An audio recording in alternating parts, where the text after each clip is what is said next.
بسم الله الرحمن الرحيم الحمد لله والصلاة والسلام على رسول الله وعلى آله وصحبه ومن والاه. This is just a small clip. Just want to clarify something that one of the brothers has contacted me and brought into my attention something about the video that which we posted refuting the liar and the deceiver Daniel and his crew DCCI. You know, this crew is known to lie against Islam and deceive and misquote the scholars as he's been exposed in that video.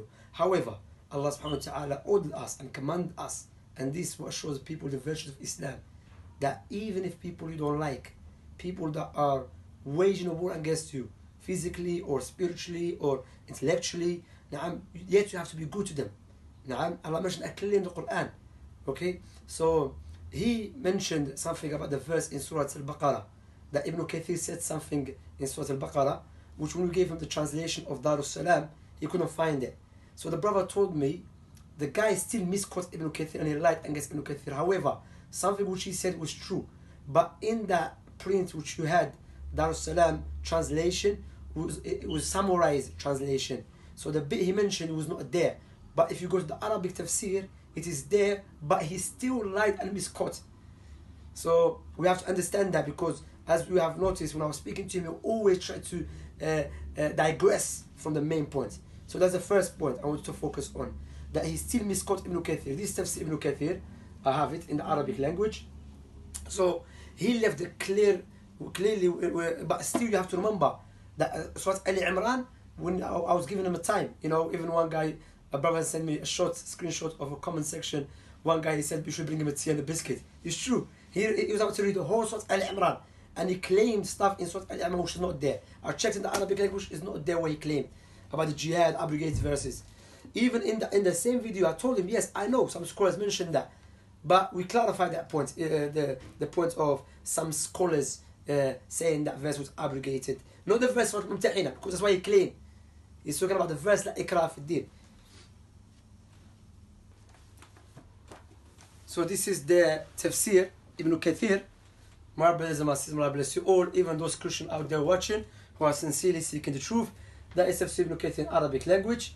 So as we have mentioned, that we as a Muslim, we have to do justly even with those who lie against our religion, who are deceivers and who misquote the scholars. So Ibn Kathir, he mentions here la ikrah fi din. So Ibn Kathir, he goes on to mention his own opinion now. He said you should not force no one to become a Muslim. Why? Because Islam is clear, you know. So I have mentioned that in the video, in the previous video, I clarified that. We read in English, okay? He said because Islam is clear and there is no point to force people. Because why? One of the main conditions of accepting Islam is your heart. By me forcing you and you say, I accept out of hypocrisy, that will not benefit you, you know? So then Ibn Kathir mentions, so this he never mentioned it, this kadab, liar, and deceiver, okay? There's another statement he never mentioned, that Ibn Kathir goes on to mention the other statement of the scholars. So he mentions his own opinion, but what this liar did, he tried to make it seems when he was reading what was in his phone, clearly someone told him to put it out there, put it for him without him checking. He made it seem as Ibn Kathir saying that. Rather, Ibn Kathir said, majority of the scholars said, this verse apply to the people of the book, meaning you should not force them to become Muslims. Then Ibn Kathir mentions, and there's another group of scholars. So majority of scholars said, apply to people of the book, still apply to people of the book, you should not force them.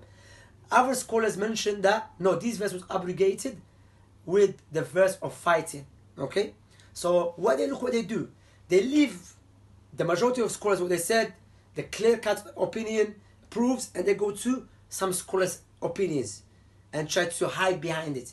But the point here is that I don't want no one to lose the focus. This man is a liar. He made it seem as Ibn Kathir saying that. No, Ibn Kathir is quoting some other scholars. Ibn Kathir already stated clearly his opinion. You should not force no one to become a Muslim.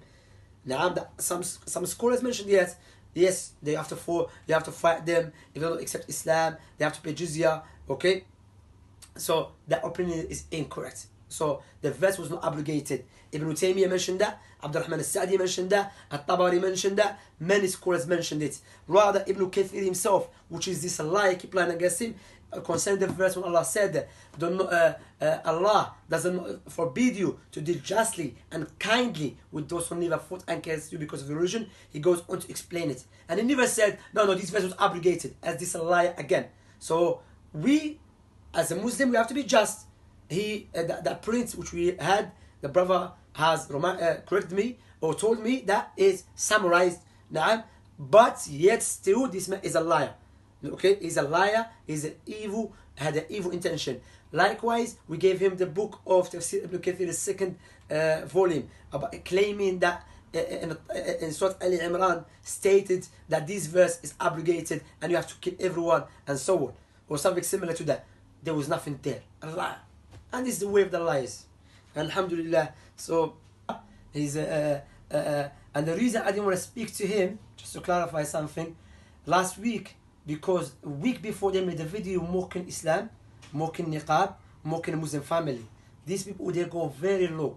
They have no shyness. And as I've mentioned, wallah, they're doing us big favor. And they are those who are Christians out there seeking the truth. And when they notice that these people are very bad representative for Christianity, then they will see the Muslims how we are honest, alhamdulillah. And we, if something, if there is a mistake or something, we have to clarify it, even if that mistake go against us, because Allah teach us that in the Quran. And they see the way they behave, that they will compare and will come to Islam, inshallah ta'ala. Shaykh Abdul Rahman Nasir al-Sa'di said concerning the verse that was not obligated. نعم. He said وأجمع المسلمون sorry فمن ظن من المفسرين أن هذه الآية تنافي آية الجهاد فجزم بأنها منسوخة فقوله ضعيف. Whoever from the scholars of Tafsir said this verse, meaning the verse that there is no compulsion in religion, it has been abrogated, then his statement is very weak. Because there's no contradiction between the verse about fighting, defending Islam, yourself, and defending Dawah, defending the Muslimin, and the verse of to force people to Islam. You're not allowed to force people to Islam. Rather, there's a scholar of, many scholars mentioned, like Ibn Qayyim, Ibn Taymiyyah, that you have to take care of the people of the book, those who live under the Muslims. You don't force them. You should not force them. You should not force them to do something for you. You should not even force them to do something for you. And if they are under your, they are working for you, the Messenger of Allah himself said, if they are working for you, if you give them a hard job, help them. Allahu Akbar. Compare this to the teaching of the Old Testament. You kill them, kill their children, kill their women, kill the woman that slept with the man, kill the virgin one, and so on. كيف تحكمون? How can you judge? Wallahi, all Christians, missionaries, those who are liars, deceivers, not all of them. Some Christians are honest, and we make dua to Allah to guide them. I'm talking about the specific one, the liars and the deceivers. How dare you speak about Islam and try to lie against Islam when your book is full of genocide, killing babies, children, burning a woman, and so on. Wallahi, you should be ashamed of yourself. But that's who we are dealing with. والعياذ بالله. سبحانك اللهم وبحمدك أشهد أن لا إله إلا أنت أستغفرك وأتوب إليك وصلى الله على نبينا محمد وعلى آله وصحبه أجمعين وسلم تسليما كثيرا. So again, to my brothers and sisters, this guy is still a liar. He's still like I said, Ibn Kathir. He's still even there's point he mentioned was true, but as a fortune teller. They mix the truth with the falsehood. Subhanallah.